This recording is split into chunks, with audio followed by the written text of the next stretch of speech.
Ralph Brock's nightmare begins. Ralph Brock woke up to an unusual rumble that sent vibrations through the walls of his house. At first, he thought it was just a garbage truck making its round a little too early in the morning. But the sound didn't fade. It only grew louder, more insistent. Something was terribly wrong. He threw off the covers and bolted to the window, but what he saw didn't make sense. A massive yellow bulldozer was positioned right at the edge of his driveway, its steel blade grinding into the pavement, sending chunks of concrete flying behind it. A group of men in construction vests stood idly chatting, as if they weren't actively tearing apart the entrance to his home. For a moment, Ralph was frozen in disbelief. His driveway, his property. Why was a bulldozer destroying it? Then instinct kicked in. He grabbed the nearest pair of shoes and sprinted outside, not even stopping to throw on a jacket over his t-shirt.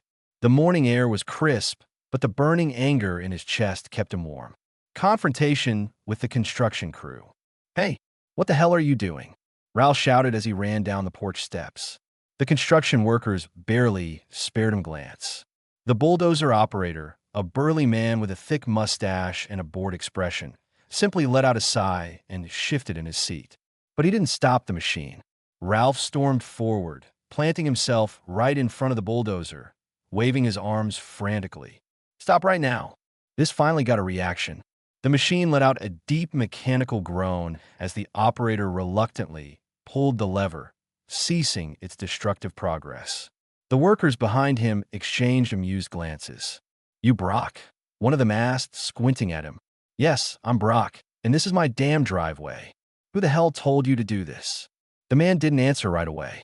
Instead, he glanced down at the clipboard in his hand, flipping through a few pages before settling on something. His lips moved slightly as he read, and then he shrugged. "Says here this section of land is homeowner association property. Expansion project. The homeowner association's dirty move." "Homeowner association?" Ralph repeated, feeling like he had misheard him. "I'm not even part of the damn homeowner association." The man shrugged again, utterly indifferent. "Talk to them. We just do the work." Ralph clenched his fists, his mind racing. The homeowner association, the bane of every suburban resident's existence. But he wasn't under their jurisdiction. His house was in a separate section of the neighborhood that was never included in the homeowner association agreement. He had made sure of that when he bought the place. There was no way in hell they had any claim over his property. Fuming, he turned on his heel and scanned the area, searching for someone in charge. And then he saw her, April Marsh, the queen of the homeowner association. April Marsh, homeowner association president, neighborhood tyrant, the woman who acted as if the entire community was her personal kingdom. She stood across the street, arms crossed, an infuriating smirk on her face as she watched the scene unfold like it was a mildly entertaining morning show. Ralph stormed toward her. "April, what the hell is going on?" She didn't flinch, didn't even look surprised to see him furious. If anything, she seemed amused. "Oh, good morning, Ralph. Lovely day, isn't it?" "Cut the crap, April. Why is there a bulldozer on my property?" She let out a theatrical sigh. "It's not your property anymore, Ralph. The homeowner association recently voted on an expansion plan. Your land was included in the new map. Didn't you get the notice?" Ralph felt his pulse spike. "No, because I'm not part of the homeowner association." April gave him a patronizing smile. "Well, that's where you're mistaken. As of last month, we've reevaluated the neighborhood divisions.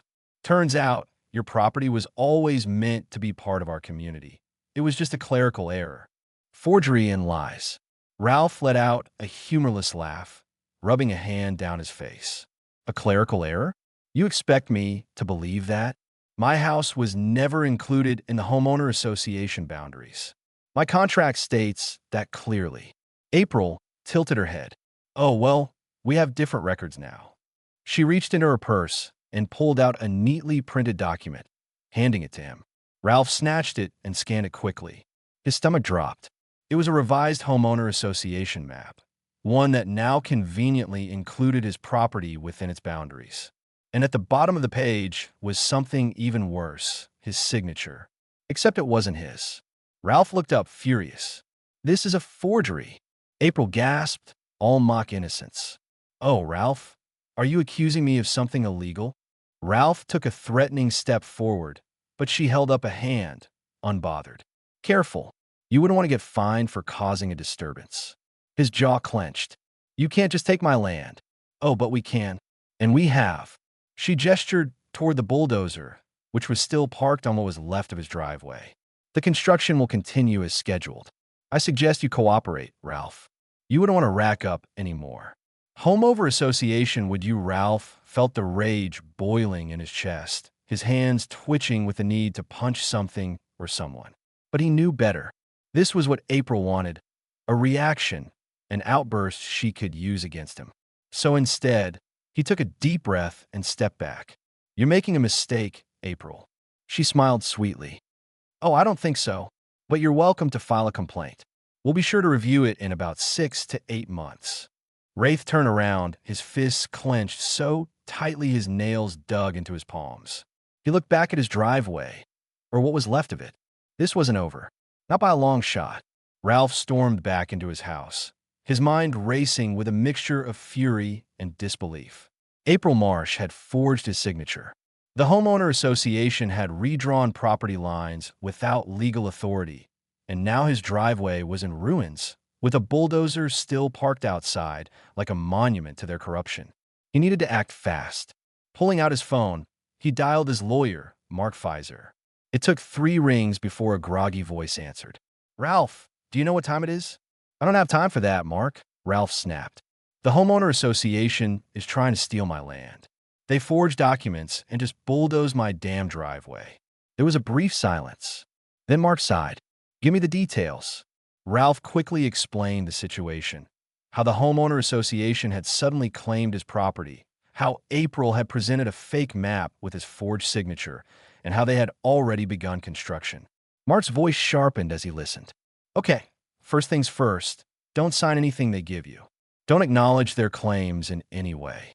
And whatever you do, don't pay them a dime in fees. No problem there, Ralph muttered, pacing back and forth. What can I do to stop them? Mark exhaled. We need to file an injunction to halt construction immediately. That'll force them to stop while we prove the forgery. He hesitated. But they'll drag this out. Homeowner association disputes like this can take months, sometimes years, if they're well funded. And if April is as connected as you say she is, they might have local officials on their side. You're up against a machine, Ralph.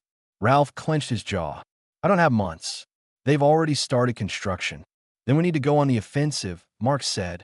We'll gather evidence, real property records, past homeowner association maps, anything that proves they're lying. You'll also need to document everything. Photos, videos, witnesses. Ralph nodded, already feeling a sliver of control returning. Got it. I'll call you back. He ended the call and grabbed his car keys. If he wanted proof, he needed to start where it all began, the county records office. Ralph pulled up to the county clerk's office, a beige, nondescript building with flickering fluorescent lights. The place was mostly empty at this hour, save for an elderly receptionist who barely looked up as he walked in. I need access to property records, he told her. She pushed a clipboard toward him without breaking her gaze from the small TV in the corner. Fill this out. Ralph scrawled his information quickly, handed it back, and waited. After a few minutes, an office clerk escorted him into a back room filled with rows of metal filing cabinets and old computer terminals. What property are you looking for? The clerk asked, adjusting his glasses. Ralph gave him the details, his home's address, previous ownership records, and, most importantly, any recent changes to the homeowner association's boundary maps. The clerk typed into his system, scrolling through records. Your property was never listed under the homeowner association, he said, frowning. At least, not until last month. Ralph leaned in. Can you show me the change? The clerk nodded and turned the screen toward him. A scanned document popped up with a clear timestamp. Last month. The digital boundary had been expanded, now engulfing Ralph's property. At the bottom, in bold, were the words, approved by Homeowner Association President April Marsh. But something caught Ralph's eye, his so-called signature. It was a perfect copy of his actual signature from his home deed, lifted and pasted onto the document. This is a fraud, Ralph muttered. The clerk shrugged. If you think so, you'll need to file a dispute. But homeowner association claims tend to hold up unless you have solid evidence. Ralph pulled out his phone and snapped a photo of everything. Is there any way to see the original records before this change? The clerk hesitated. Technically, yes, but you'll need a court order for official access. Ralph wasn't going to wait for that. Can you at least print out what you just showed me? After a pause, the clerk sighed and hit print. Officially, I didn't do this. Ralph took the papers and left without another word. Armed with evidence, Ralph returned home, only to find something that made his blood boil all over again. A bright red sign had been hammered into what remained of his front yard. Notice of Homeowner Association Violation. Unauthorized obstruction of Homeowner Association approved construction.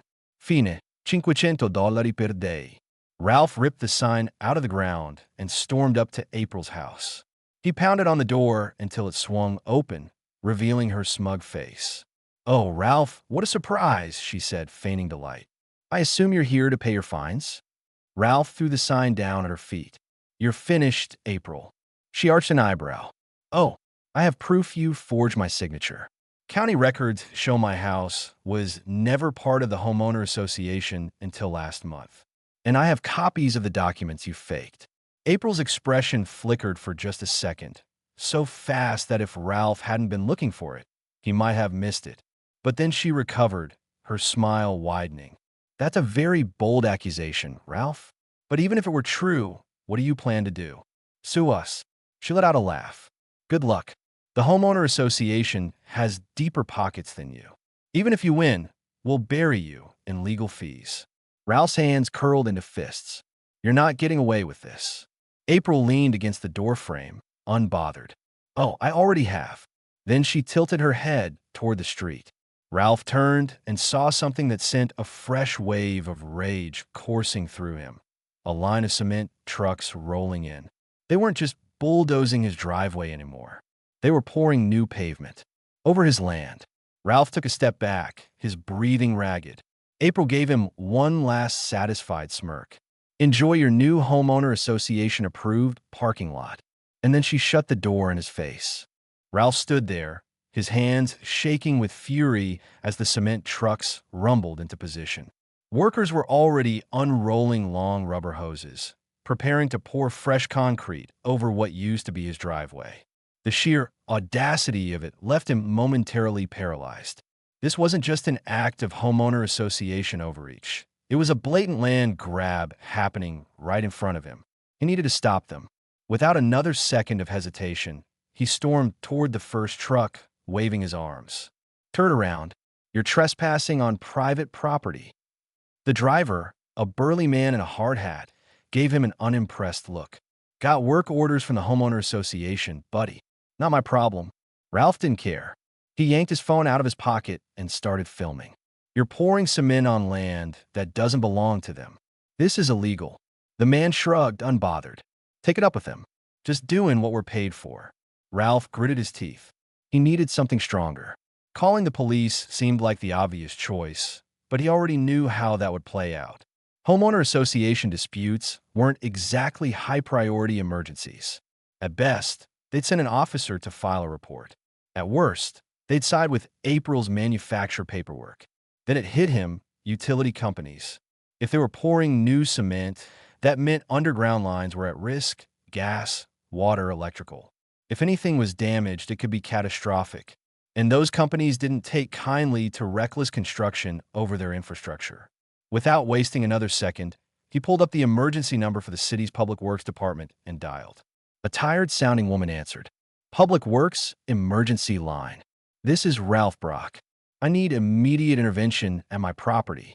Unauthorized construction is happening, and they're about to pour cement over utility lines." There was a pause, then a more alert voice. "Which utilities?" "Gas and electrical. Maybe water too." Ralph had no way of knowing for sure, but he wasn't about to let them finish before someone checked. The woman's tone shifted instantly. "We'll dispatch an inspector immediately. Do not interfere with the workers yourself." "Too late for that," Ralph muttered, watching as the first wave of cement began flowing from one of the hoses. The waiting game began. He filmed everything, every bag of cement, every worker, every homeowner association branded clipboard in sight. He walked right up to one of the supervisors and demanded names, company IDs. Some refused, but others, caught off guard, gave them up. April was nowhere to be seen now. She had set this in motion and disappeared, letting the workers do her dirty work. Then, finally, sirens. A gas utility truck pulled up first, followed quickly by a city inspector sedan. The cement workers paused, exchanging uneasy glances. Two men in official vests stepped out, one from the gas company, the other from City Public Works. "What's going on here?" The gas inspector barked, already scanning the area. Ralph wasted no time. "They're pouring cement on my property without legal authority, and they didn't check for underground lines. This is a major safety violation." The inspector turned to the workers.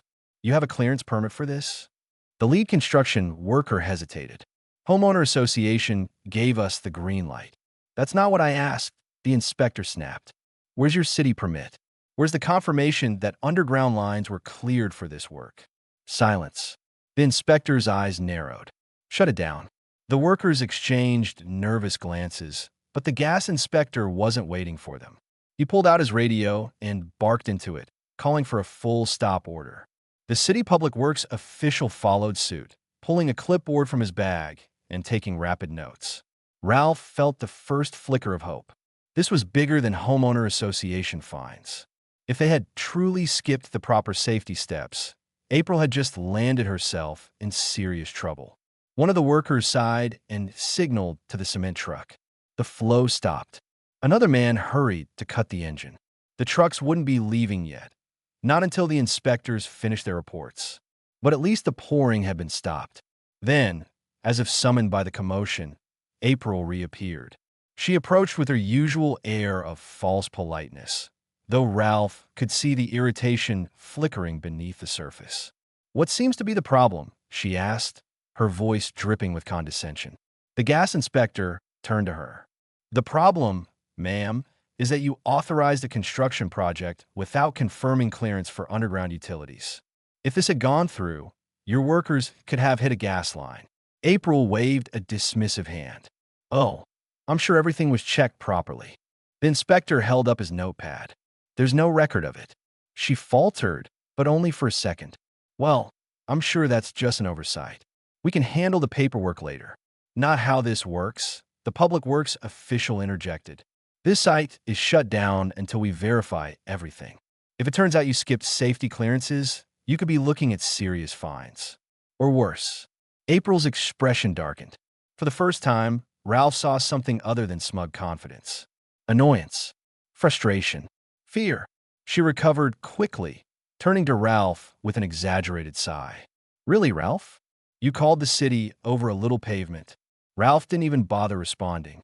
The officials were already gathering the paperwork, talking among themselves. Then the gas inspector turned back to April. "We'll need to see official homeowner association documents proving you have the legal right to conduct work here." Ralph smirked. He knew what was coming. April's fingers curled at her sides. "Of course," she said tightly. "I'll have them sent over shortly." Ralph crossed his arms. "Why not show them now?" April's glare could have set fire to dry grass. "I don't carry legal documents on me at all times, Ralph." The inspector didn't look convinced. "We'll give you until tomorrow to provide the paperwork. If you can't, this construction remains permanently halted, and the homeowner association could face an official investigation." Huh. Ralph could see it in her eyes, the knowledge that she was cornered. The documents she had were fake. The city would see through them immediately. If she pushed too hard, this could turn into a legal nightmare for her. But April was nothing if not manipulative. She forced a smile, though it didn't quite reach her eyes. "I'll be sure to get everything in order." She turned on her heel and walked off, her pace just a little too stiff to be casual. Ralph watched her go, feeling the weight of victory settling on his shoulders. This wasn't over yet. Not by a long shot, but for the first time, he had struck back. The cement trucks began rolling away. The workers packed up their tools. And as Ralph stood in the middle of his half-destroyed driveway, he allowed himself a small, satisfied smile. April Marsh had just lost her first battle. But the war was only beginning. Ralph woke up the next morning with an unfamiliar feeling, momentary satisfaction. The cement trucks were gone. The workers had packed up their tools, and the public works officials had thrown a massive wrench into April's plans. But the moment he stepped outside and saw the disaster left in their wake, his satisfaction evaporated. His driveway was a complete mess. Half of it had been torn up, and the rest was uneven, scattered with debris. Deep tire tracks cut through his lawn where the trucks had been, and a thick layer of dust coated everything. If April had hoped to leave a mark, even in failure, she had succeeded. Ralph took a deep breath. He wasn't about to let her win, not after how far she had pushed this. He had the county records proving the forgery. He had the city involved, and now he had a temporary halt on all homeowner association activity on his land. That was progress. But he wasn't naive enough to think April would give up so easily. His phone buzzed. A text from Mark. Got a copy of the homeowner association bylaws. There's a clause you'll want to see. Call me ASAP. Ralph didn't waste time. He dialed immediately. Mark answered on the first ring. You're not going to like this. I already don't like any of this, Ralph muttered. What did you find? Mark sighed. There's a clause in their governing documents. Buried deep, but it's there. It allows the homeowner association board to seize land from any homeowner for community development purposes if a majority vote is reached. Ralph gritted his teeth. How the hell is that even legal? It barely is. It's the kind of thing that should never hold up in court. But if they play their cards right, they can make life hell for you before it ever gets that far. Ralph closed his eyes, rubbing his forehead. You're telling me they could actually try to take my property? Mark hesitated. They could try, but it wouldn't be easy. They'd need a legitimate vote, proper documentation, and, most importantly, an actual legal claim that your property benefits the community. And right now, they don't have any of that. Ralph exhaled, slowly. So they're bluffing. For now. Mark agreed. But they won't stop. April's too deep into this to back off. Ralph paced his wrecked driveway, his mind racing. Then we need to hit her first. Mark chuckled dryly. Already ahead of you. I sent an official request to the city this morning to verify all recent homeowner association land acquisitions. If they've done this to anyone else, we'll find out. Ralph nodded to himself. Good. In the meantime, I'll keep pushing. Mark paused. Pushing how? Ralph glanced across the street at April's house. A new idea was forming, one that April wouldn't see coming. You'll see. He ended the call before Mark could argue. That afternoon, Ralph drove to City Hall. If he wanted to fight dirty, he needed information, and he knew exactly where to get it. The permit office was small, staffed by a single overworked clerk. She barely looked up when Ralph approached. I need to request all recent building permits issued to the homeowner association for this neighborhood, he said. She sighed, pushing her glasses up her nose. That requires a formal request. Ralph slid a piece of paper across the counter, already filled out. She glanced at it, then at him. This could take a few days. I can wait. She huffed, but took the form. Have a seat. Ralph didn't sit. Instead, he pulled out his phone and started checking the homeowner association's website. If they had expanded their reach to include his property, they might have done the same to others. Then he found it. A recent update to the homeowner association community map. His house wasn't the only one newly marked in red. 3 other properties had been absorbed into the development zone. Ralph's stomach twisted. This wasn't just about him. He immediately started looking up the owners.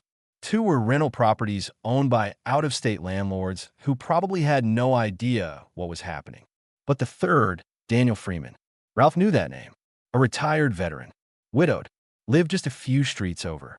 The man had been in the neighborhood longer than most of the homeowner association board members combined. Ralph didn't hesitate. He left the permit office and drove straight to Daniel's house. Daniel answered the door with a wary expression, but when he saw Ralph, his face softened slightly. Ralph, right? Ralph nodded. I need to ask you something. Did the homeowner association send you anything recently about your property? Daniel frowned. They did. Some nonsense about property line adjustments. Why? Ralph's jaw tightened. They're trying to steal your land. Daniel's eyes darkened. He stepped aside, motioning for Ralph to come in.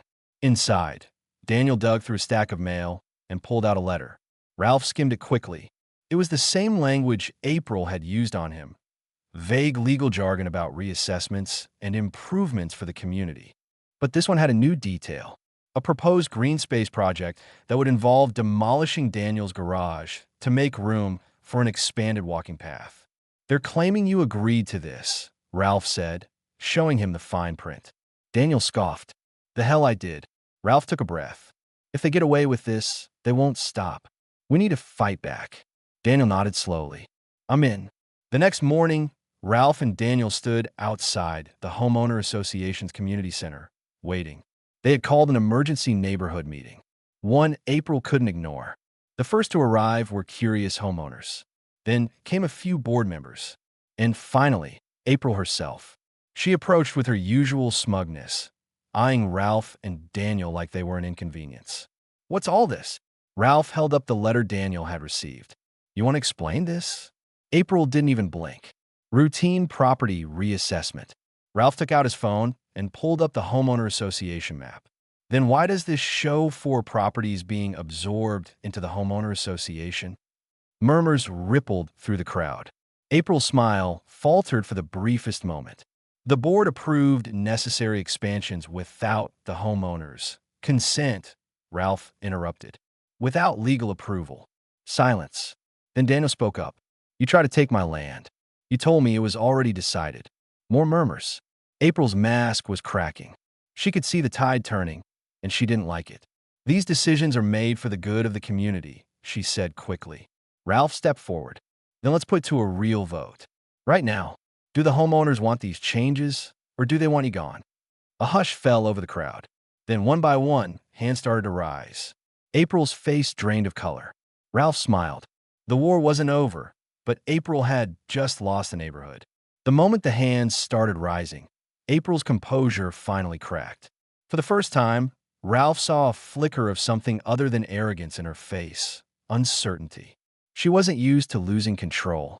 The Homeowner Association had always operated on fear and intimidation. But now, with the homeowners turning against her, her authority was slipping away like sand through her fingers. She forced a smile, but it was thin, brittle. "All right, let's not be hasty," she said, raising her hands in a gesture of calm. "These decisions aren't made in the heat of the moment. The Homeowner Association Board will review the concerns and—" Ralph didn't let her finish. "We've had enough of the board making backroom deals. We're making the decision now." More voices joined his. "Yeah, put it to a vote. We never agreed to any of this. This Homeowner Association is out of control." April's eyes darted around the crowd, searching for allies. But even her usual supporters, the ones who thrived on petty power plays, looked uneasy. Ralph could see in their faces. They were afraid of being on the losing side. A heavy-set man named Greg, one of the longest-serving board members, cleared his throat. "Maybe we should listen to the community," he muttered, shifting uncomfortably. April shot him a sharp glare. But the damage was done. Ralph took the opening. "Let's make this simple. If you want April and her board to resign, raise your hand." For a second, silence. Then, one by one, hands shot up. At first, a trickle, then a wave. Even Greg raised his hand, avoiding April's furious stare. Ralph counted quickly. More than half the homeowners present. April's face paled. She opened her mouth to protest, to argue. But Ralph could see the realization dawning in her eyes. This wasn't just opposition. This was removal. She had lost. "You can't do this," she said, her voice tight with barely restrained anger. "This isn't how homeowner association leadership works. We have procedures, the homeowners decide." Ralph cut in. "And they've decided." April's fists clenched. For a moment, Ralph thought she might lash out, might throw one last desperate threat. But then, she inhaled sharply, forced herself to smile, and nodded, as if she had chosen this outcome. "Fine," she said, "if that's what the community wants." She turned sharply, heels clicking against the pavement, and stormed toward her car. Ralph watched her go, waiting for the other shoe to drop. April wasn't the kind of person who accepted defeat gracefully. And he was right, because the next morning, she was gone. Ralph expected a fight, expected retaliation, expected April to drag this into court or try to overturn the vote through bureaucratic loopholes. Instead, she vanished. No one saw her pack. No moving trucks came. But by sunrise, her house was empty. The locks had been changed. The furniture was gone. It was like she had never lived there. That wasn't normal. Homeowner association tyrants didn't just leave. They clung to power. Something was wrong. Ralph wasn't the only one who noticed. 2 days after her sudden disappearance, Dan knocked on his door, a concerned look on his face. "Did you hear?" he asked. "Hear what?" Daniel hesitated, then handed Ralph a printed email from a friend at City Hall. Ralph scanned the document and felt his stomach drop. Urgent notice. Homeowner Association financial investigation. It detailed missing funds, falsified invoices, unapproved transactions.